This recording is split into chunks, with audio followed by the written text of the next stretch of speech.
नमस्कार दोस्तों, नमस्कार।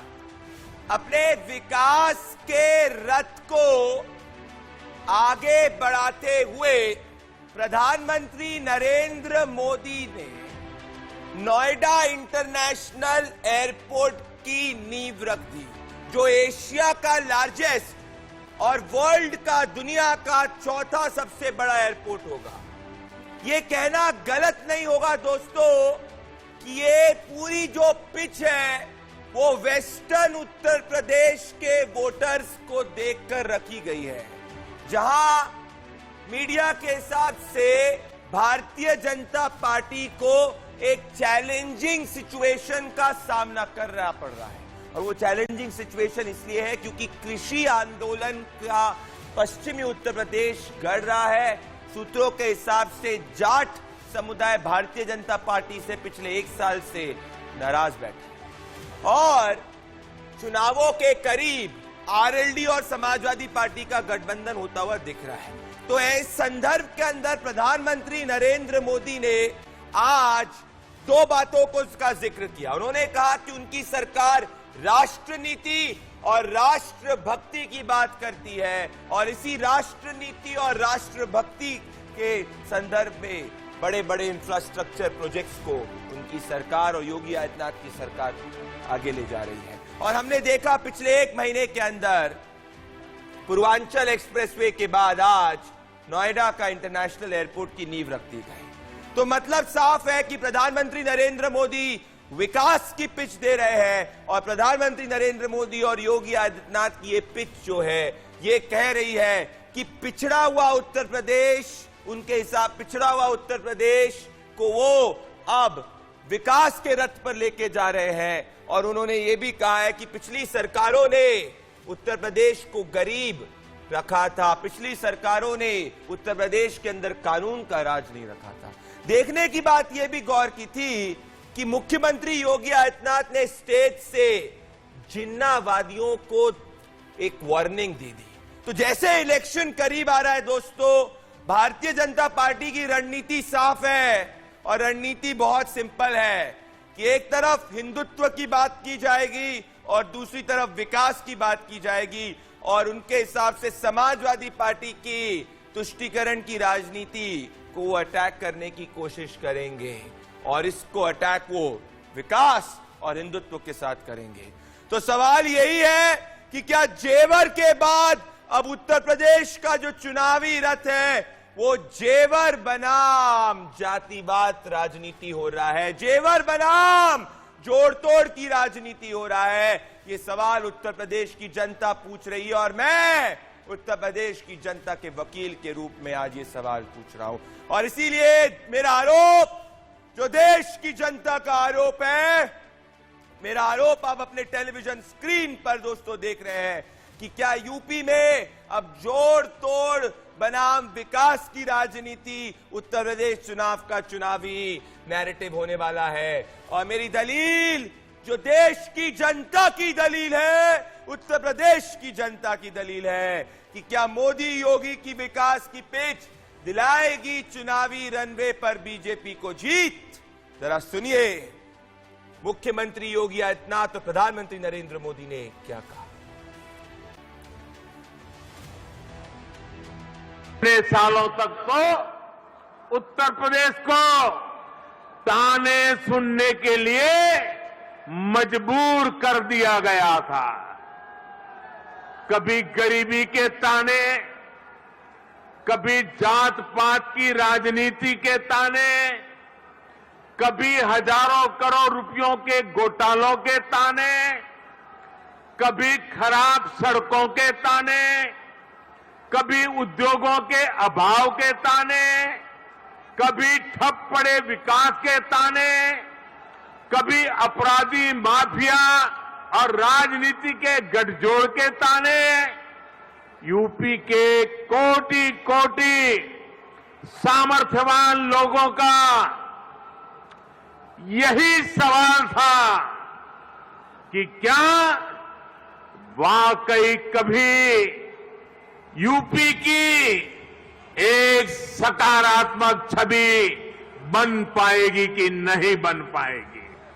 यहां के किसानों ने कभी किसी कालखंड में यहां की गन्ना की मिठास को आगे बढ़ाने का प्रयास किया था, लेकिन भाइयों बहनों, गन्ने की मिठास को कुछ लोगों ने कड़वाहट में बदल करके यहां पर दंगों की एक जो श्रृंखला खड़ी की थी, आज ये देश के अंदर एक नया द्वंद्व बना है कि देश गन्ने की मिठास को एक नई उड़ान देगा या जिन्ना के अनुयायियों से फिर दंगा करवाने की शरारत करवाएगा। और यही तय करने के लिए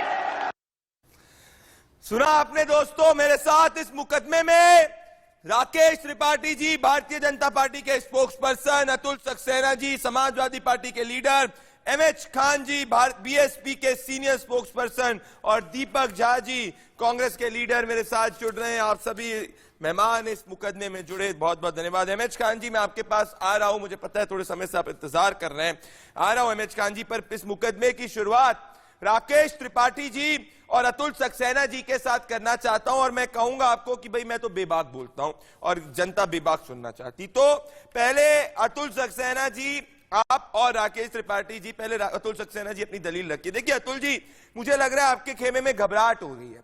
आपके खेमे में घबराहट इसीलिए है कि भारतीय जनता पार्टी एक के बाद विकास का नैरेटिव आगे ले जाती जा रही है, और आपको गठबंधन करके उसको रोकने की कोशिश कर रहे हैं। आज ही मुलायम सिंह यादव जी राजा भैया से मिले, कुछ समय पहले अखिलेश यादव जी राजभर से मिले थे, उसके बाद समाजवादी पार्टी से मिले। अरे भाई, अगर बीजेपी के खिलाफ इतना एंटी इनकम्बेंसी है तो गठबंधन क्यों? ये तो विकास के ऊपर चुनाव लड़ रहे हैं, आप गठबंधन पे चुनाव लड़ रहे हैं।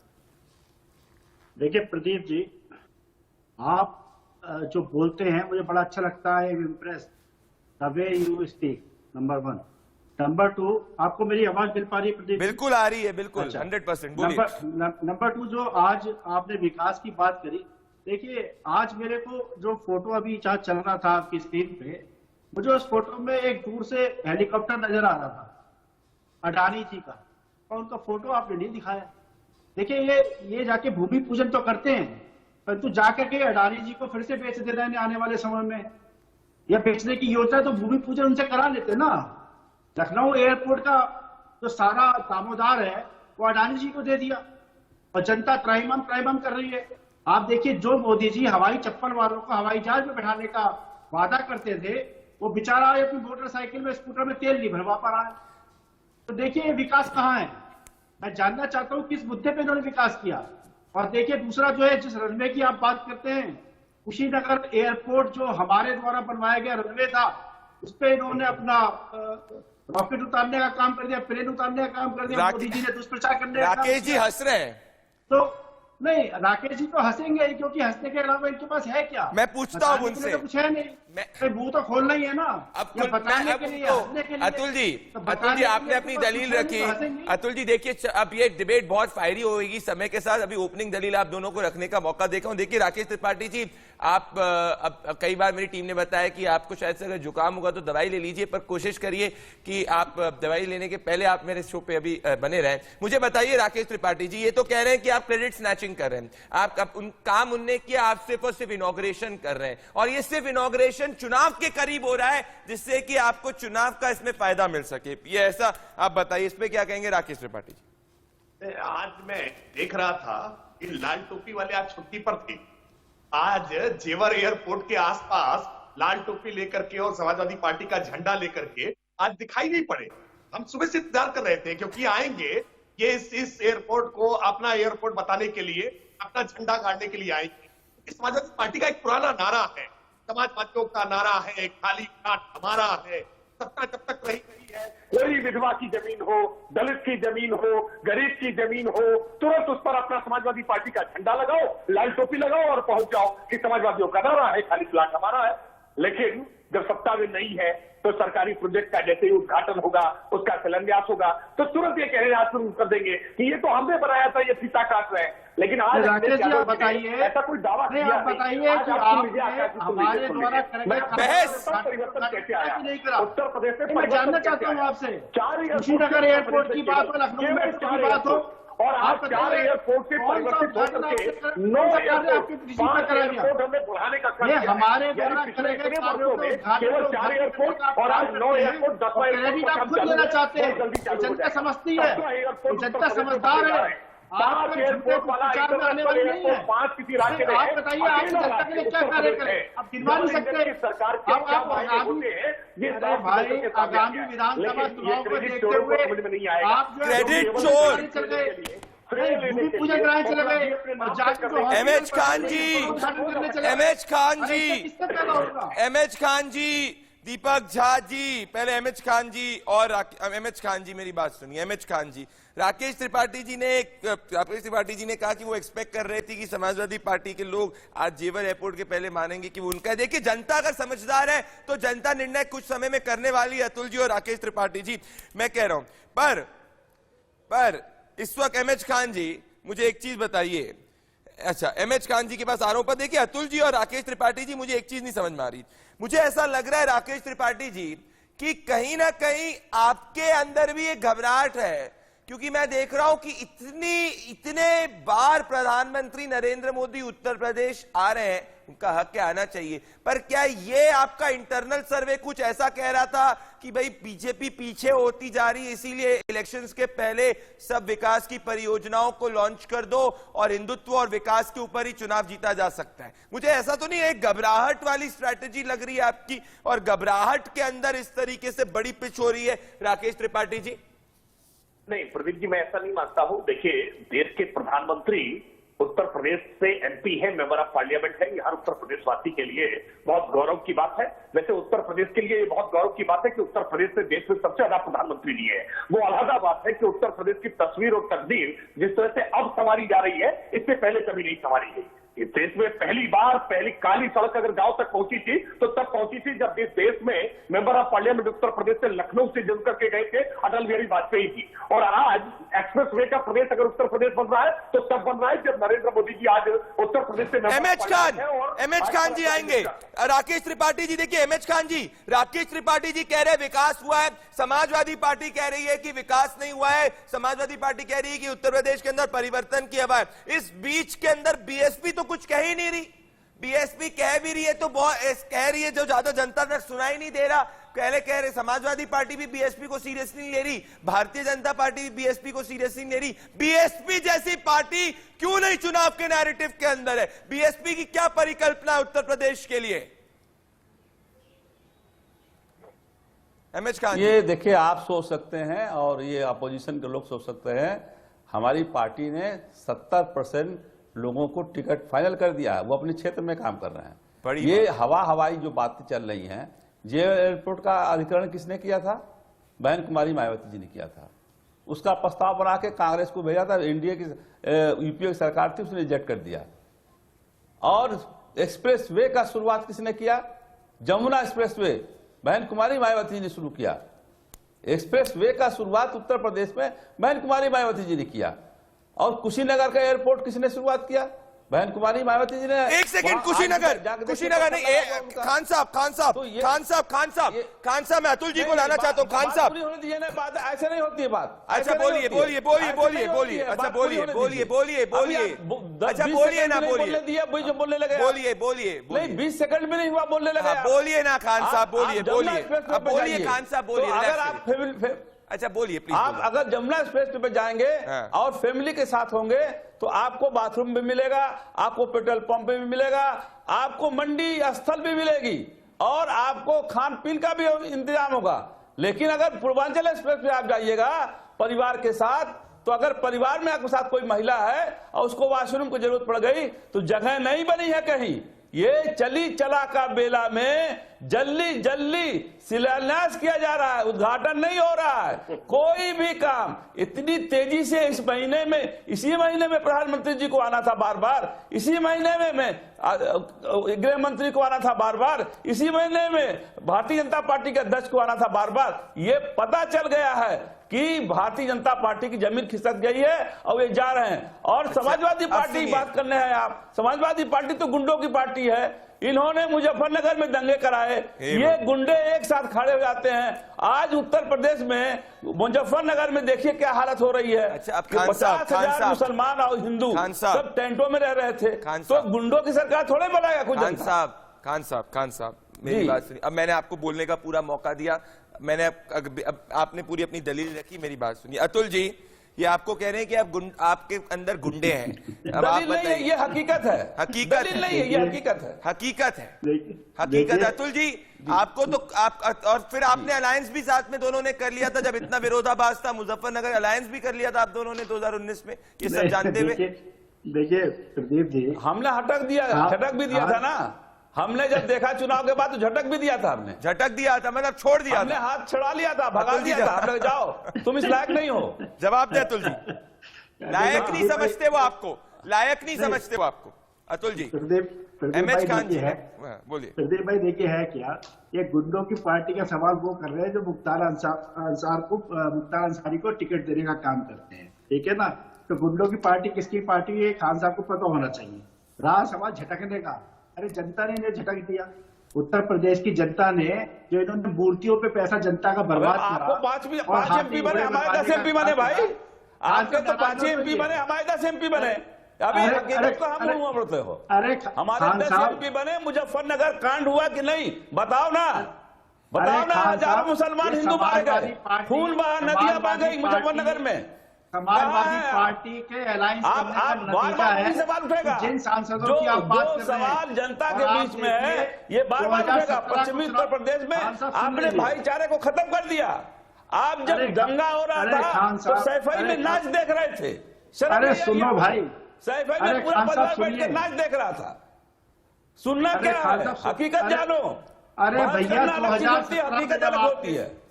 2017 में जब आपके चुनाव हो रहे थे तो वीडियो उठा के देख लीजिएगा। हमारा एक स्टेटमेंट था कि बसपा खत्म हो गई, 20 सीटें इसकी नहीं आएंगी, 19 सीटें आई थी। खान साहब, उत्तर प्रदेश की जनता में मायावती है कहां?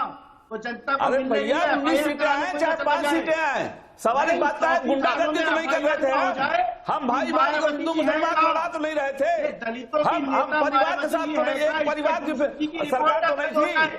आपके अध्यक्ष मुलायम सिंह यादव या अखिलेश यादव, शिवपाल यादव, राम गोपाल यादव, सारे लोग यही तो थे। और कौन था वहां पर? एक परिवार की पार्टी है आपकी है। मतलब आप दोनों को ये रियलाइजेशन अभी अभी हुआ।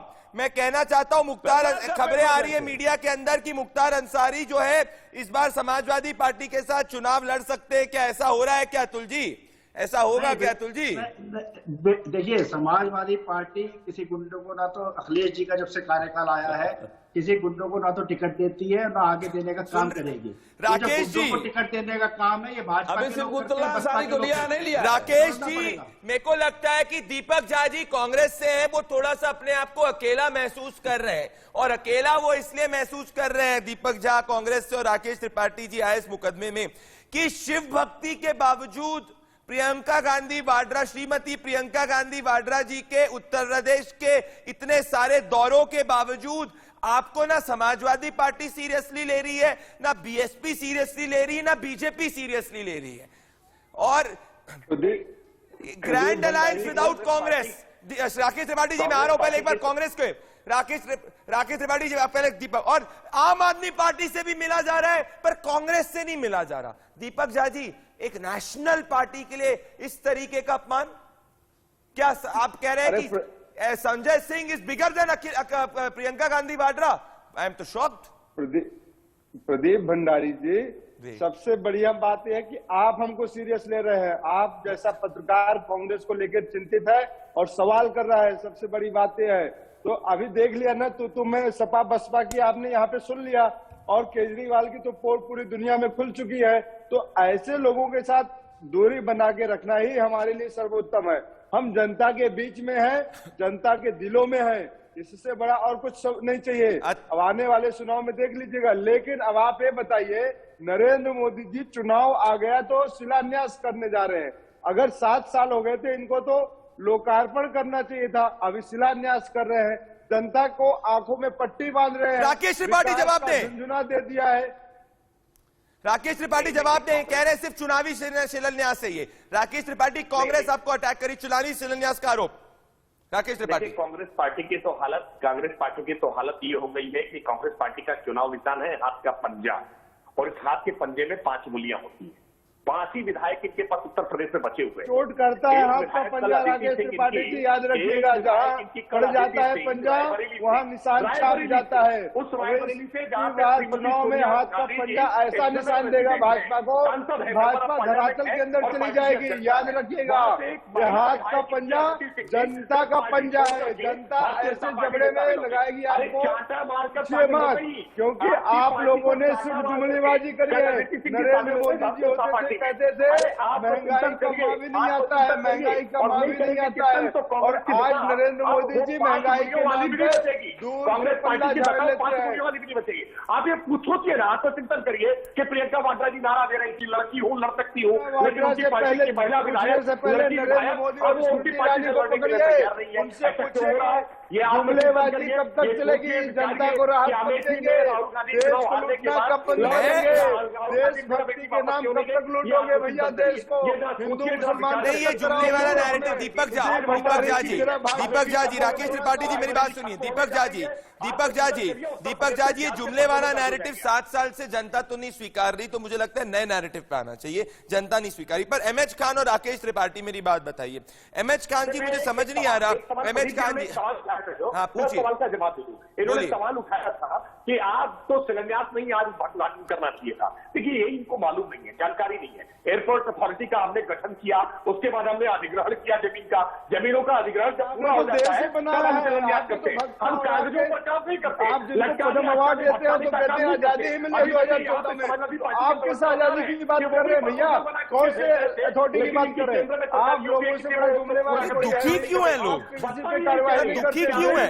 नारे लगाने पे कार्रवाई नहीं करते, पूरा नहीं कर रही थी। मुझे समझ नहीं आ रहा। एमएच खान जी, देखिए राकेश त्रिपाठी जी, एक सेकंड। राकेश त्रिपाठी जी, मैं लॉजिकली समझना चाहता हूं। अतुल जी आपके पास आ रहा हूं, दीपक जी आप दोनों के पास आ रहा हूं, एक सेकंड। एमएच खान जी और राकेश त्रिपाठी जी, देखिए राकेश त्रिपाठी जी और एमएच खान साहब, मुझे समझ नहीं आ रहा कि एमएच जी आज अब दुखी क्यों है। देखिए, अगर ये एयरपोर्ट आगे बना है तो 1 करोड़ पैसेंजर उत्तर प्रदेश के अंदर ही आएंगे पर ईयर एंटिसिपेटेड। इससे रोजगार उत्तर प्रदेश की जनता को ही मिलेगा, तो आपको तो खुलेआम से स्वीकारना चाहिए। ये असली बात एमएच खान जी, घबराहट ये है कि अगर डेटा पे मैं जाऊंगा तो उत्तर प्रदेश के अंदर कोविड के समय में हाईएस्ट टेस्टिंग रेट था। उत्तर प्रदेश की अगर आप बात करेंगे, crime improvement rate Uttar Pradesh के अंदर हो गया, पहले 4.5 केसेस पर लाख थे, अब 2.8 केसेस पर लाख पॉपुलेशन आ चुकी है। तो आपको घबराहट इस बात की है कि एमएच खान साहब, एक सेकेंड अतुल जी रुक जाइए। एमएच खान साहब, घबराहट इस बात की है कि अब जनता विकास को स्वीकार रही है और आपके पास नैरेटिव नहीं। बोलिए एमएच जी, बताइए। नहीं, मैं यही कह रहा हूं, ये जो बातें आप कह रहे हैं इनको राकेश जी को बोलने दीजिए। आप नहीं, मैं तो पूछ रहा हूं घबराहट क्यों है। मैं तो डेटा कोट कर रहा हूं। पहले कहा आपसे, नहीं घबराहट कहाँ है? बड़ा मुश्किल है, आपके कहने से घबराहट है। अटल बिहारी वाजपेयी की सरकार गई थी, किसी को मालूम था क्या? चलिए जाएंगे अटल बिहारी वाजपेयी की सरकार। अटल बिहारी वाजपेयी की सरकार एक ओर से बहन कुमारी मायावती जी ने गिरा दी थी, किसी को नहीं पता था, हल्ला मचने लगा, ओ ये हो गया वो हो गया। मैं कह रहा हूं कि जेवर एयरपोर्ट का अधिग्रहण बहन कुमारी मायावती जी ने किया था। विकास का काम तो शुरू किया बहन जी ने, पीछे से ये लोग काम कर रहे हैं, पीछे से ये लोग अपना काम लगा रहे हैं। ये लोग कोई नया काम नहीं किया, नकल कर रहे हैं, बहुजन समाज पार्टी का नकल कर रहे हैं ये लोग। देखिए तो ये नकल करिए, ठीक है। अतुल जी, आप सब निर्णय पहले कर लेना। राज्य मंत्री 120 का मुलजिम है, बर्खास्त कब होगा? वो बर्खास्त कब होगा ये बताइएगा। अटेनी जो है गृह राज्य मंत्री 120B के मुलजिम है, जो 8-9-10 लोगों को हत्या में शामिल हैं।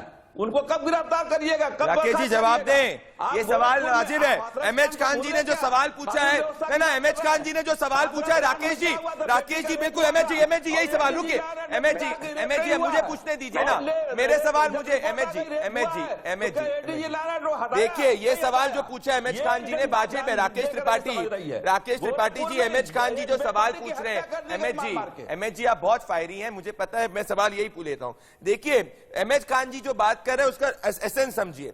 भाई किसान आंदोलन से सब एंटिसिपेट कर रहे हैं आपको इस बार नुकसान होगा, पर प्रिंसिपली आपने अपने एमओएस को अभी तक रेजिग्नेशन नहीं दिलवाया, तो आपको नहीं लगता जनता के अंदर ये मैसेज जा रहा है कि भाई अहंकार है और डर, आप लोग अहंकार की वजह से उनको नहीं हटा पा रहे, ऐसे एमएच खान कह रहे हैं?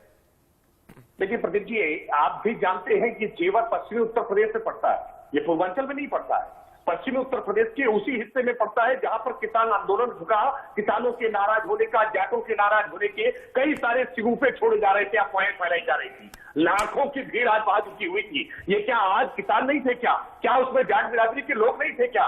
वास्तविकता में ये नैरेटिव गढ़ने वाले लोग, जिस तरह से आज मुकदमे की बात अमित खान साहब कर रहे हैं, मायावती जी को तो अब तक संन्यास ले लेना चाहिए था। मायावती जी पर किस प्रकार की एफआईआर दर्ज नहीं है? आय से अधिक संपत्ति मामले से लेकर के ताज कॉरिडोर तक, सीबीआई से लेकर, जवाब एमएच खान जी, पूरी कांग्रेस पार्टी भ्रष्टाचार में। अरे ये फ्रांस 420 की बात कर रहे हैं, कहां से ले आए हैं? कौन सा ईडी का छापा पड़ा है परवेज जी के ऊपर? कौन सा मुकदमा है झूठ बोलते हुए परवेज के? अरे शर्म नहीं आती है आपका राज्य मंत्री उसका जवाब नहीं दे पा रहे हो? जिसमें 120 उनका मुकदमा है, जिसमें बलात्कार 114 एमएलए इनके हैं जो बलात्कारी हैं, डकैती है, छिनैती है, 114 एमएलए इनके हैं, और पूरा मंत्रिमंडल, मुख्यमंत्री खुद 19 मुकदमों के मुकदमे उनके ऊपर थे, और उसमें गुंडरी, बलात्कार, सारे मुकदमे थे, सब वापस लिया। कहां साफ सफाई की बात करते हो? शर्म आनी चाहिए भारतीय जनता पार्टी को ऐसी बातें करते हुए। वोट बैंक बना करके अपना जो बैंक मुख्यमंत्री के ऊपर 19 मुकदमे थे, समझ गए, मुख्यमंत्री के ऊपर 25 मुकदमे हैं, अभी मुकदमे चल रहे हैं। आप बात साफ की बात करते हो, आपको चुनाव अब आएगा तो पता चलेगा कि किसके पास क्या है। वजीफा की राशि उनके हमने जो काम किया है वो तुम नकल कर रहे हो उसका। बहुजन समाज पार्टी का काम ही नकल है तुम्हारा, और तुम कुछ जानते ही नहीं हो। 17 चीनी मिले भैया वही तो कह रहे हैं, आपके पास पूछने आए क्यों थे हमारे पास? मुझे पता है आप दोनों में, मेरे को एक मुझे पता है, बंदों का बना कर रखा था हमने एमएच खान जी, नहीं दिया था। मैं आप दोनों से एक सीधा सवाल पूछ रहा हूं। एमएच खान जी, मैं आप दोनों से एक सीधा सवाल, एमएच खान जी, अतुल जी और दीपक जी आपके पास आ रहा हूं। अतुल जी और दीपक जी आपके पास, एमएच खान जी और राकेश त्रिपाठी जी आप लोग से एक सवाल है, मैं चाहता हूं दिल से बताएं, क्या आप दोनों अगर किसी की बहुमत नहीं आई तो क्या उसके बाद अलायंस भी हो सकता है बीएसपी और बीजेपी का? होगा अलायंस, जैसे पहले भी पास्ट में ऐसा एक्सपेरिमेंट हुआ है। एमएच खान जी हंसती है जी, आप बता दीजिए अलायंस होगा? देखिए राकेश त्रिपाठी जी बिल्कुल नहीं होगा, पूर्ण बहुमत की सरकार नहीं, पर अगर नहीं हुआ तो आप ओपन तो है, मुख्यमंत्री बने। ये लोग धोखेबाज हैं, इन लोगों से कोई समझौता नहीं होना, झूठ बोलने वाले लोग हैं। मतलब नहीं करेंगे आप एमएच खान जी अगर बात? अरे ठीक, गठबंधन लाए, ठीक है, तो जी बिल्कुल नहीं करेंगे। हम तो चुनाव में जनता के सहारे चल रहे हैं, जनता हमारे साथ है, उसके साथ हमने गठबंधन किया है और जनता ही हमको जिता के भेजेगी। चलिए, जनता ही आपको, राजनीति is about possibilities. MH Khan ji पहले सवाल पूछा, एमएच खान जी मैंने पूछा, आपने स्पष्टीकरण दे दिया, ठीक है, मैंने राकेश त्रिपाठी जी ने मुस्कुराहट दे दी, मैं मुस्कुराहट के पीछे समझ गया, एमएच खान जी ने स्पष्टीकरण दे दिया, समझ गया। पर इसमें मैं अतुल जी और दीपक झा जी को लाना चाहता हूं। देखिए अतुल जी, आपने एक चीज सही नहीं की मेरे हिसाब से। अतुल जी आप देखिए, और दीपक झा जी कांग्रेस से इस तरफ है। अतुल जी, मैं ना, मुझे लग रहा है एक चीज आपने ना सही नहीं की। आपने राजभर जी के साथ मिले, जिनका उत्तर प्रदेश के अंदर 2 to 3% vote share, eastern Uttar Pradesh की 150 सीटों को इंपैक्ट कर रहे हैं, आपने उनके साथ गठबंधन की आगे बढ़ाए। आप मिले, ठीक है, बढ़िया, बहुत बड़ी बात है। आपने इलेक्टोरली आप संजय सिंह जी से मिले, आम आदमी पार्टी के साथ अलायंस की बातचीत हमने सुनी, हो सकता है ये आप ही बताएंगे। दूसरी बात, ठीक है, ओवैसी जी राजभर जी से मिले, समझ में आता है। पर इस पूरे संबंध में 2017 में यूपी के दो लड़के अब क्यों नहीं है साथ? क्या आपने कांग्रेस पार्टी को इग्नोर कर दिया? इसके बारे में सुनिए, इसके बारे में सुनिए। अतुल जी, मेरे को देश की जनता का रिएक्शन लेना है। अतुल जी और दीपक जी के साथ मैं कैरी ऑन करूंगा, बिल्कुल आप इसी पे बने रहे। मैं तुरंत वापस लौट रहा हूं। दोस्तों, इस वक्त देश की जनता ने इसको जेवर को नंबर 1 मुकदमा बना चुका है। देखिए देश की जनता का मुकदमा। हाँ, अतुल जी और दीपक जी, देखिए अतुल जी, मुझे लग रहा है कि आपका क्या पास्ट एक्सपीरियंस कांग्रेस पार्टी के साथ अच्छा नहीं था, इस कारण आपने अलायंस नहीं किया। क्योंकि इतना नेशनल पार्टी के साथ अलायंस नहीं करना देश के सबसे बड़े राज्य में क्या बताता है? दीपक जी जितना भी टीवी बोले, पर इलेक्टोरली तो आप उनको कुछ समझ ही नहीं रहे। अतुल जी देखिए, क्यों कर लीजिए ना गठबंधन? प्रदीप जी है क्या, अगर आम आदमी पार्टी के साथ गठबंधन हो सकता है तो कांग्रेस से क्यों नहीं? पहले अतुल जी, प्रदीप जो मन में आएगा आप बोलते जाएंगे और मैं सुनता जाऊंगा। नहीं दीपक जी आप बोलेंगे, हमने बोलेंगे कांग्रेस, देखिए हमने कांग्रेस बोल दिया कि कांग्रेस को कुछ नहीं मानता है, कांग्रेस को देश मानता है, कांग्रेस देश को बनाया है, आपको पता है। आप देखिए कांग्रेस का वर्चस्व उत्तर प्रदेश में है नहीं। अभी जैसे आपके चैनल पे बैठे हुए खान साहब भाजपा और बसपा वालों में देखिए आपने कितनी घबराहट थी। खान साहब से आपको कहना पड़ेगा कि इनके जितने बड़े बड़े टॉप लीडर है सारे, या विधायक है सारे, समाजवादी पार्टी में शामिल हुए हैं। आने वाले समय में 2-3 जगह वो भी आ जाएगी, हो सकता है बसपा का विलय हो जाए। एक चीज और मैं कहना चाहूंगा प्रदीप जी, नहीं आप कांग्रेस को टारगेट नहीं कर रहे। अतुल जी आपने कांग्रेस को टारगेट क्यों नहीं किया? अभी आपने कांग्रेस को टारगेट क्यों नहीं किया? मतलब दीपक झा जी आपके साथ भी अलायंस हो सकता है कांग्रेस पार्टी और समाजवादी कांग्रेस जी? नहीं अतुल जी, आपने, मैंने बहुत ध्यान से देखा, आपने अतुल जी आपने बहुत ध्यान से आपने कांग्रेस के सवाल को डॉज करके बीएसपी पे ले गए। ये दीपक झा खुश हो गए अलायंस की बात पे। दीपक झा, अब मैं बता दूं, दीपक झा हो जाओ आज। हाँ बोलिए दीपक झा, थोड़ा आप भी खुश हो जाया करो। आप अच्छे पत्रकार हो, अच्छा बोलते हो, आज हिंदुस्तान में नंबर 1 पत्रकार बन चुके हो, जनता का मुकदमा चलाते चले आते हैं आप। लेकिन आप भाजपा को जरा एक सवाल कर लो कि भाजपा किसी के साथ भी गठबंधन करने को तैयार है। इनका कोई धर्म ईमान नहीं है। ये महबूबा मुफ्ती के साथ भी कर लेंगे, ओवैसी के साथ भी कर लेंगे। तो एमएच खान तो उनसे थोड़ा बेहतर ही लगते होंगे उनको ना, वो अगर महबूबा मुफ्ती के साथ। आज बात एमएच खान जी क्या बोला आपको? एमएच खान जी क्या बोल दिया कांग्रेस ने? ये अरे ये कांग्रेस के पास तो बेहतर है उनसे। आज एक एमपी है, महबूबा मुफ्ती, मेरे पास 10 एमपी है, से तो बेहतर है ना। 10 एमपी है ना, हमारे पास 10 एमपी है कि नहीं है? इनके पास 1 एमपी है ना। तो कौन बेहतर हुआ? एमएच खान तो समझने की बात है, ये बच्चों का खेल नहीं है, रगड़ के करेगी। ये बच्चों का खेल नहीं है भाई, नाक रगड़ के सब, ये बच्चों का खेल नहीं है, क्योंकि ये बच्चों का खेल नहीं है। ये कभी प्रियंका गांधी बनेंगी, कभी प्रियंका वाड्रा बनेंगी। तो आप एक राजकुमार आपका चला गया वहां केरला, भाग के चला गया, उत्तर प्रदेश छोड़ दिया, वहां के आम अच्छे लगने लगे, यहाँ के आम खराब लगने लगे। कांग्रेस तो धोखेबाज पार्टी है। कांग्रेस को हमने राजस्थान में बिना शर्त समर्थन दिया था, 6 एमएलए हमारे थे। इन कांग्रेस पार्टी ने उनको लालच से, प्रलोभन से तोड़ लिया। ये धोखेबाज पार्टी कांग्रेस पार्टी है। कांग्रेस पार्टी का कोई इतिहास जानेगा तो समझ में आएगा। सच्चर कमेटी आई थी, उसमें मुसलमानों की दशा बताया गया था कि दलितों से बदतर है। एक पर काम नहीं किया इस कांग्रेस कमेटी ने। कांग्रेस तो धोखेबाजों की पार्टी है। जो इसके साथ जाएगा उसका नाश हो जाएगा, जो इसको साथ जाएगा उसका नाश हो जाएगा। नहीं रुकेंगे, ये नाश करने वाली पार्टी है। उत्तर प्रदेश में इतनी ये अच्छी नाश करने वाली पार्टी गड्ढे हैं। योगी ने 90 दिन में वादा किया था, अभी गड्ढे नहीं भरे। 60 साल से गड्ढों को भरने की बात करिए ना। मुसलमानों की दशा जो करीब एमएच खान जी ने तो बिल्कुल फैक्चुअली जवाब दे दिया। नहीं, एमएच खान जी ने पूरा फैक्चुअली जवाब दे दिया। दीपक झा जी तो आप घबरा गए, एमएच खान जी ने सीधा बोला, घबरा गए। आप गोल पोस्ट चेंज करने की कोशिश करें। देश की जनता है, मैं आपको फैक्ट बता देता हूं। इस देश में अगर देश में कोई भी कंपनियां बनी है, कोई भी फैक्ट्री लगी है, कोई भी बड़े उद्योग लगे हैं, हॉस्पिटल बने हैं, किसने बनाया है? एमएच खान ने बनाया कि इनकी पार्टी ने बनाया? अरे कांग्रेस ने बनाया। भाजपा वालों तो तब पैदा भी नहीं हुए थे। नरेंद्र मोदी जी कहते थे मैं आजाद भारत में पैदा हुआ हूँ, आजाद भारत में श्वास लिया हूँ। तो नरेंद्र मोदी जी कौन से भारत में पैदा होते हैं? कांग्रेस पार्टी में घोटाले हुए हैं, जरा कितने घोटाले हुए हैं बोलिए राकेश जी। कोयले घोटाला, गाली देना बंद, सारे घोटाले, एक घोटाले गिनाए गए लगाने का। उन्होंने गंगा के नाम पे, धर्म के नाम पे, जाति के नाम पे, अम्बेडकर को हराने का काम किया। दलित विरोधी, मुस्लिम विरोधी, बैकवर्ड विरोधी कांग्रेस पार्टी है। कांग्रेस पार्टी में कोई दम नहीं है, कोई सब जान चुके हैं कांग्रेस पार्टी। मैं एक चीज देख रहा हूं ना, राकेश त्रिपाठी और अतुल जी, दीपक झा, राकेश त्रिपाठी और अतुल जी, एमएच खान जी आज आप फॉर्म में, मैं आपको बता रहा हूं, जैसे आप फॉर्म में एमएच खान जी, मैं कह रहा हूं राकेश त्रिपाठी जी आप स्लाइटली हंस रहे। आप और अतुल जी मैं आपसे पूछना चाहता हूं, देखिए अब मैं एक फैक्ट पे आना चाहता हूं। राकेश त्रिपाठी जी मेरी बात ध्यान से सुनिए, इतना आसान नहीं उत्तर प्रदेश का रास्ता।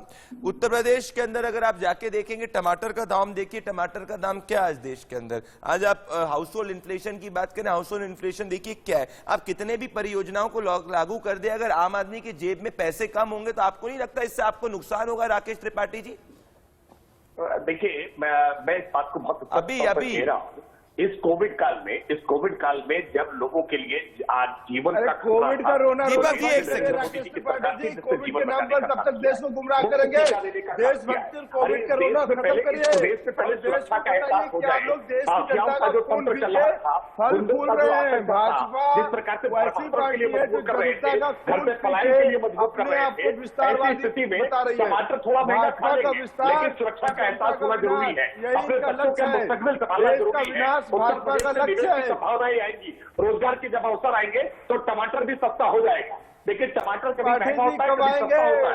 टमाटर के आधार पर सरकार नहीं बनती है, बड़े टमाटर दिखाते सरकार नहीं हैं। बनाएगा। 7 साल हो गए नरेंद्र जिस तरह मोदी से जी और मुख्तार का आतंक स्मृति था, ईरानी जी उस मुख्तार चूड़ियां के बेचती आतंक थी, को हमने रोका है। महंगाई पार्टी के का नाम पे, आतंक को सिलेंडर हमने के रोका नाम है। पे। कांग्रेस की यूपीए सरकार की बैठक अतुल जी, देखिए राकेश त्रिपाठी जी, राकेश त्रिपाठी जी लॉजिक फैक्ट्स, राकेश त्रिपाठी जी अब देखिए मैं तथ्यों पे आ जाता हूं। एमएच खान जी एक सेकंड, एमएच जी अतुल जी मैं तथ्यों पे आता हूं। अतुल जी देखिए, अतुल जी अगर मैं आपका वोट शेयर को टैली करके फाइंड आउट करने की कोशिश करूंगा तो आपका हिस्टोरिकली जो वोट शेयर है वो 32-33% से कभी भी ज्यादा नहीं बढ़ा है। भारतीय जनता पार्टी ने 2019 के लोकसभा चुनाव के अंदर 49% का वोट शेयर हासिल किया था। 2017 के असेंबली इलेक्शंस के अंदर भी भारतीय जनता पार्टी का vote share was more than 30%। तो आप कितने भी गठबंधन कर लीजिए, आप मुझे बताइए इलेक्टोरली मैथमेटिकली आप कैसे बीजेपी के वोट शेयर को कंपीट करेंगे? आपको बीएसपी की जरूरत पड़ सकती है, आपको कांग्रेस की जरूरत पड़ सकती है, तो क्या आप कांग्रेस के साथ भी अलायंस करने के लिए ओपन है? अतुल जी बहुत साइलेंट बैठे हैं आज आप, मुझे लग रहा है आपको घबराहट हो गई जब तथ्य आ गए तो। प्रदीप जी, मैं तो इन लोगों की घबराहट देख रहा था जिस तरीके से खान साहब और भाजपा के मेरे साथी त्रिपाठी जी की घबराहट देखने को मेरे को मिली। और आपने कहा कि खान साहब फॉर्म में, मतलब लाल कुर्ता डाला हुआ है। आपके सभी साथी समाजवादी में आ गए, आप भी आ जाइए, स्वागत है। अपनी चिंता करो असली मुद्दे पे। अब देखिए ये कहते हैं कि टमाटर का रेट कम होगा। अरे भाई किसानों की जमीन आप बेचने का काम करते हैं, उसकी आप योजना बनाते हैं, और एयरपोर्ट बेचने का काम करते हैं, एयर इंडिया बेचने का काम करते हैं। अरे आप सरकारी कंपनियों को बेचने का काम करते हैं, प्राइवेट हाथों में देना चाहते हो, दूसरी तरफ कहते हैं कि टमाटर सस्ता हो जाएगा। राकेश जी और बहस राकेश जी और अतुल जी, राकेश जी आप किसानों की जमीन बेच रहे हैं ना, आप एक तरफ सरकारी चीजों को प्राइवेट कंपनियों को बेचना किसानों की जमीन राकेश त्रिपाठी और अतुल जी प्रदीप भंडारी जनता पार्टी 2019 के चुनाव में 49% सीट लेकर अच्छा इस तरीके से प्रदीप जी ने भीड़ की पहले भीड़ की बात करी अभी आपके चैनल पे। भारतीय जनता पार्टी उत्तर प्रदेश में आजमगढ़ में जो अमित शाह की रैली हुई थी उसमें 40 लाख रुपए देकर के डीएम को भीड़ बुलाई गई, और आज मोदी जी ने जो जेवर एयरपोर्ट को उद्घाटन करने का नहीं, आप जेवर एयरपोर्ट से खुश है कि नहीं? आप देखिए 2 दिन से बच्चों के स्कूल बंद है, मतलब देखिए स्कूलों की बसों को इन्होंने मोदी जी के कार्यक्रम में लगाने का काम किया। अरे अतुल जी और राकेश जी मेरी बात ध्यान से सुनिए। अतुल जी मुझे बताइए, अतुल जी और राकेश जी मेरी बात ध्यान सुनिए। देखिए अतुल जी, अगर इतने सारे जमीन पे मुद्दे हैं तो भले भारतीय जनता पार्टी एक एयरपोर्ट को भी लॉन्च कर दे, उससे क्या फर्क पड़ेगा आपको? आपको तो खुश होना चाहिए। आप क्यों ये बोल रहे हैं? प्रदीप जी, मैं तो कह रहा हूँ प्रदीप जी की जनता समझ रही है, ये चुनावी मौसम में जो ये चुनावी शिलान्यास हो रहे हैं जनता देख रही है। अच्छा फिर इस शिलान्यास का फायदा, चुनावी शिलान्यास राकेश जी, आप किसे हवाई जहाज में बैठाने की बात राकेश जी, चुनावी शिलान्यास आपने उनकी जमीन तो खींच ली, मैं हवाई जहाज में बैठाने का सपना दिखा रहे हैं, जनता समझ रही है। अरे आज जनता को मूलभूत सुविधाएं चाहिए। ठीक है राकेश जी, जवाब दे। राकेश जी, अतुल जी हो गया। राकेश जी 10 सेकेंड। आपने पेट्रोल डीजल सच्चाई जानने का अधिकार, महंगाई इतनी चरम सीमा पर हो गई राकेश जी, उत्तर प्रदेश में ठीक है अतुल जी हो गया। राकेश जी फिर एमएच जी जल्दी। 1.5 साल तक तमाम परियोजनाओं के काम विलंबित हुए हैं, वरना अगर कोविड काल ना होता तो अब तक कोविड काल में होता तो अब तक देश में उत्तर प्रदेश में एयरपोर्ट की संख्या और बढ़ गई होती। उत्तर प्रदेश में एक्सप्रेस की संख्या और बढ़ गई होती। दोस्तों, राकेश जी, एमएच खान जी, अतुल जी और दीपक झा जी, मेरे पास समय इतना था, पर मैं आपको ये कहता हूं, मेरे को फीडबैक आ रहा है उत्तर प्रदेश की जनता से। एमएच खान जी, राकेश जी और अतुल जी और दीपक जी और उत्तर प्रदेश की जनता ने इसको नंबर 1 मुकदमा बना दिया है।